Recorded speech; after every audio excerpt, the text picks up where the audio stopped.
Hello दोस्तों, स्वागत है आपका कॉमिक्स टाइम्स में। और आज हम शुरू कर रहे थे दो शैतानों का दूसरा भाग।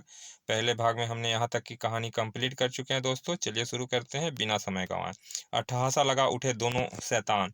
हा हा हा, अब टिंडा फिरी त्रिकाल देव का झटका करेगा। तभी तड़ाक, ओह हाय, मर गया फटाक। दुष्ट जादूगर, मेरे जीवित रहते मेरे मित्र का झटका करने चला था। अब तुझे ही हलाल करूंगा मैं।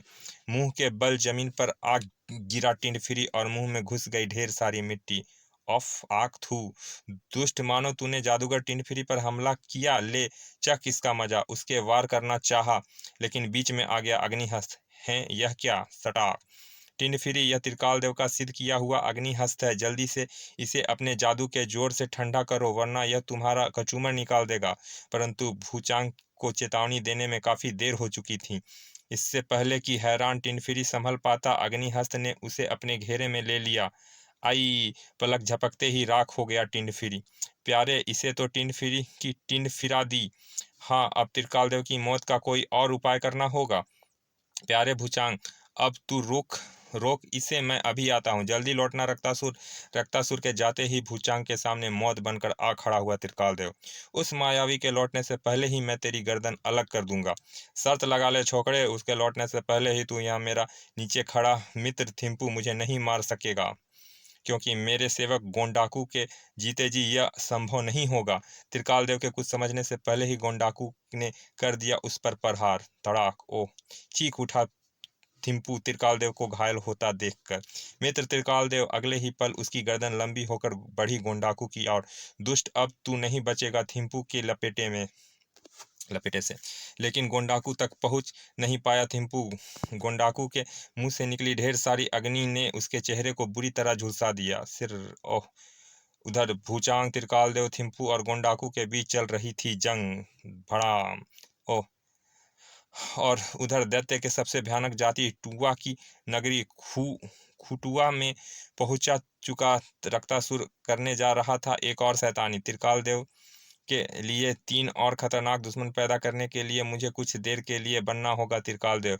उस समय खुटुआ का शासक सुआ अपने परिवार के साथ भोजन कर रहा था, जब त्रिकाल देव के वेश में मायावी रक्तासुर ने की शैतानी। त्रिकाल देव, तुम जैसे शैतानों का काल है। खचाक, आई। शैतानी करते ही वहां से गायब हो गया रक्तासुर। कहाँ गया हत्यारा? त्रिकाल देव नाम बताया था उसने अपना। जिंदा नहीं छोड़ूंगा मैं उसे। तभी सुआ की पत्नी सुई दहाड़ उठी। तकुआ पकुआ सकुआ, मैं अब उस खाने के मेज से तभी उठूंगी जब तुम्हारे पिता के हत्यारे का सिर कटा सिर इस खाने के साथ खा लूंगी। माँ, तेरी यह इच्छा हम जरूर पूर्ण करेंगे। चल पड़े तकुआ पकुआ सकुआ। त्रिकाल देव का सिर चाहिए हमें। पृथ्वी पर मिलेगा वह हमें, लेकिन इतनी बड़ी पृथ्वी पर हम वहां उसे ढूंढेंगे कहाँ? उनकी इस मुश्किल को आसान करने के लिए उनके पास आ पहुंचा शैतान रक्तासुर। चिंता मत करो महाबलियों, मैं पहुंचा दूंगा तुम्हें त्रिकाल देव तक। क्यों? खिल उठे उन तीनों के चेहरे। क्या तुम सच कह रहे हो? बिल्कुल सच। तब तो तुम तो कुछ कुछ अपनी ही बिरादरी के लगते हो। ही, आखिर जनता का सेवक जो हूं मैं। और रक्तासुर ले उड़ा उन तीनों को अपने साथ। उधर उधर गोंडाकू की मार से झुल्लाया हुआ त्रिकाल देव चीख उठा, जय अग्निदेव, कड़कड़ कड़कड़। फिर देर नहीं लगाई त्रिकाल देव ने गोंडाकू का अंत करने में। ले दुष्ट, गर खचाक।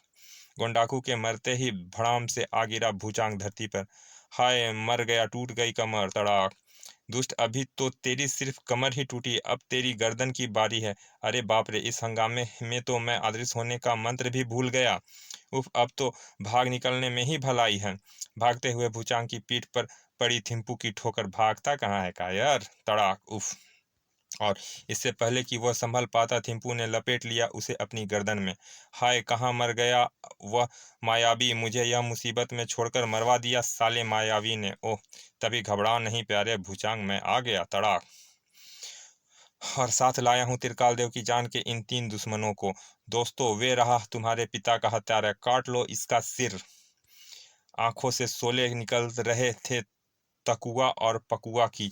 माँ भोजन की मेज पर इसी इसी के कटे सिर की प्रतीक्षा कर रही है। ओह, लगता है मायावी रक्तासुर की किसी साजिश का शिकार हो गए तीनों मेरे दुश्मन बने बैठे हैं। त्रिकालदेव ने उन्हें समझाना चाहा। देखो भाई, खच दुष्ट, तूने त्रिकालदेव पर हाथ उठाया, तुम में से एक को भी नहीं छोड़ूंगा थिम्पू। अरे भाई, इन बेचारों ने तेरा क्या बिगाड़ा है टनाक।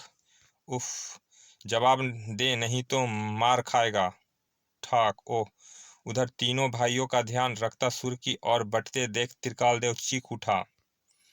मैं तुम्हारा दुश्मन नहीं हूँ, ना ही मैं तुम्हारे पिता का हत्यारा हूँ, परंतु असर उल्टा ही हुआ। मौत को सामने देखकर हर अपराधी अपने आप को निर्दोष कहता है। तड़ाक। ओह, गिरने के साथ ही दुविधा में फंसा त्रिकालदेव ने करवट बदलते हुए अपना स्थान छोड़ दिया। उफ, मेरी नज़र में ये तीनों निर्दोष हैं, मैं इन्हें मार नहीं सकता और यह मेरी गर्दन काटने की प्रतिज्ञा किए हुए हैं। ठाक। अब तो बात तभी बन सकती है या तो जब ये तीनों मेरी सुने और समझे, या मैं इन्हें इस कदर विवश कर दूं कि यह मुझ पर प्रहार ही ना कर सके। तड़ाक। खन। तड़ाक। उफ, पल भर में ही तीनों निहत्थे कर दिए त्रिकालदेव ने, किंतु तीनों निहत्थे भी कम खतरनाक ना थे। ठाक। उफ, एक मामूली सा चाटा खाकर ना चाहते हुए भी चीख उबल पड़ी थी त्रिकालदेव के कंठ से। चटाक। आई, त्रिकालदेव, तेरा सिर लेकर ही जाएंगे हम तीनों भाई। ओह नहीं।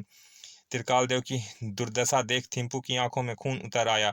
अब पहले इन तीनों को नरक पहुंचाएगा थिम्पू, उसके बाद निपटेगा तुझसे। अबे ओए, तुझे यहाँ मुझे यहाँ छोड़ उन तीनों की ओर क्यों भाग रहा है?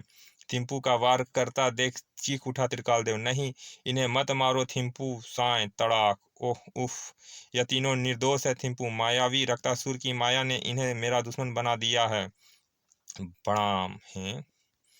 तो तुमने हमारे पिता का हत्या नहीं की? नहीं मित्र, मैं तो तुम्हारे पिता को जानता तक नहीं, और विश्वास करो मित्र, त्रिकालदेव अकारण ही किसी का जरा सा दुख भी नहीं दे सकता। फिर हत्या की बात तो दूर रही, तो फिर उनका वध किसने किया? यह सब इस मायावी का किया धरा है। यह तो इन्हें उल्टा मेरे खिलाफ भड़का रहा है। तभी, हाँ मेरे बच्चों, त्रिकालदेव ठीक कहता है। माँ तुम यहाँ? हाँ, तुम्हारे जाने के बाद मैं तुम्हारे पिता के हत्यारे की मौत की कामना कर रही थी, तो मेरी बंद आंखों के सामने तुम्हारे पिता के हत्यारे के रूप में त्रिकालदेव की जगह मायावी रक्तासुर का तस्वीर उभरी। हाँ, यह तो वो आदमी नहीं जिसने मेरे स्वामी की हत्या की थी। जब मैंने शंका का निवारण करने के लिए ध्यान लगाया तो जाना कि तुम्हारे पिता का हत्या मायावी रक्तासुर ही है। उसने ही त्रिकालदेव का रूप धारण करके तुम्हारे पिता की हत्या की थी। क्या? सच्चाई जानकर तकुआ पकुआ सकुआ की गर्दन घूमी रक्तासुर व भुजांग की ओर। प्यारे भुजांग, अब तो यहाँ से भागने में ही भलाई है। हाँ बच्चों, पकड़ो उन्हें। यदि रक्तासुर भाग गया तो मेरी प्रतिज्ञा कैसे पूरी होगी, और यदि मेरी प्रतिज्ञा पूरी नहीं हुई तो मैं भूखी मर जाऊंगी। चिंता मत कीजिए महारानी जी, आपकी प्रतिज्ञा अवश्य पूरी होगी। दबोच लिया थिम्पू ने दोनों शैतानों को। अरे बचाओ, हाय हाय, हमें छोड़ दो। और ले चला उन दोनों को त्रिकालदेव की ओर। त्रिकालदेव तैयार था अपना दिव्यास्त्र लिए। खचा खच, त्रिकालदेव ने हवा में ही लपक ली उन दोनों शैतानों की खोपड़ी, और फिर, यह लीजिए महारानी जी, अपनी प्रतिज्ञा पूरी कीजिए। रक्तासुर व भुजांग की खोपड़ी हाथ में ले ठहाका लगा उठी सुइया। हा हा हा, इन दोनों खोपड़ियों को खाने के बाद ही मुझे संतोष प्राप्त होगी। तभी तभी विषम से आंखें फटने लगी तकुआ पकुआ सकुआ की। अरे, यह खोपड़ी नहीं है, यह तो आम है। आम? दिखा गए दो शैतान अपनी शैतानी। अगले ही पल, ही खटुआ की महारानी, सुइया जी, जल्दी से खा लो हमें, यदि देर की और पाठक ललचा गए हम बेमौसम के आमों को तो देखकर, तो हम जैसे मीठे रसीले आम से हाथ धो बैठेंगी। ही झुंझलाकर पटक दी सुइया ने दोनों आम। आम नहीं, मुझे रक्तासुर और भुजांग का सिर चाहिए। लेकिन भुजांग और रक्तासुर तो उन्हें चकमा देकर कहाँ से वहां से गायब हो चुके थे। अब सुइया की प्रतिज्ञा का क्या हुआ, यह आपको अगले किसी अंक में बताएंगे हम। समाप्त। चलिए दोस्तों, ये कहानियाँ समाप्त होती है, और ऐसे ही अच्छे अच्छे कहानी सुनने और देखने के लिए हमारे चैनल को सब्सक्राइब करिए। मिलते हैं फिर किसी अच्छे से कॉमिक्स के अच्छे से भाग में, तब तक के लिए धन्यवाद, विदा।